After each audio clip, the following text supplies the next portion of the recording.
This next video is about how Meta suppresses posts about Palestine, but it's not just Meta, it's not just Instagram, Facebook, what have you. I mean, it's all the apps, and I've seen it on stuff I've posted, but we're obviously seeing it more from the journalists that are in Gaza trying to post like the raw footage of like what's actually happening. So let's listen to this. Work of this photojournalist from Gaza. But That's did you know that many Motaz of Azaza. Azaza's images of injured and dead children were being flagged internally at Meta as pornographic? And when this guy, a former engineer at Meta, tried to address the wrongful tagging, he was fired? There you go. That's what we uncovered in our latest investigation through an exclusive interview with this Palestinian-American engineer I'll call Omar. He asked us to protect his identity. Marking images and videos of injured and dead children as pornographic, I find deeply offensive. Omar is now suing Meta, where he worked for 2 years. The general public, it's overwhelmingly in their best interest to know how this works. According to his lawsuit, in October 2023, Omar was specifically tasked to assess the quality of Instagram integrity filters as they related to Gaza, Israel, and Ukraine. Accounts that talked about Palestine were getting censored inappropriately. We had thousands of such cases. Omar noticed that Martez in particular was having issues.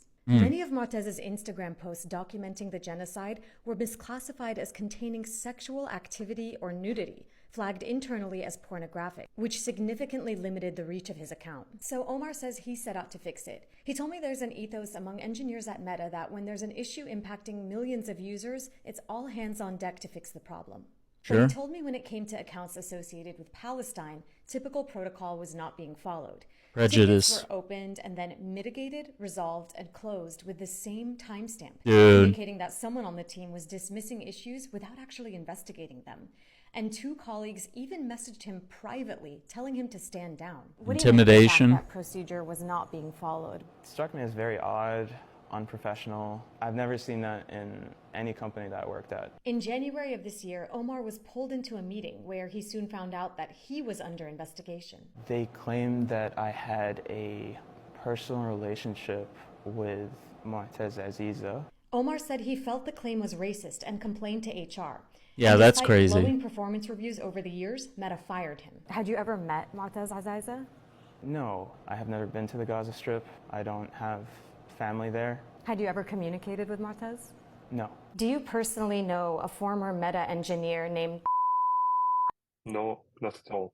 They fired him just because he was doing his job. We reached out to Meta, There you but go. they declined to comment on Omar's case. A company spokesperson previously said that Omar had violated data access policies, which limit how engineers can use company data.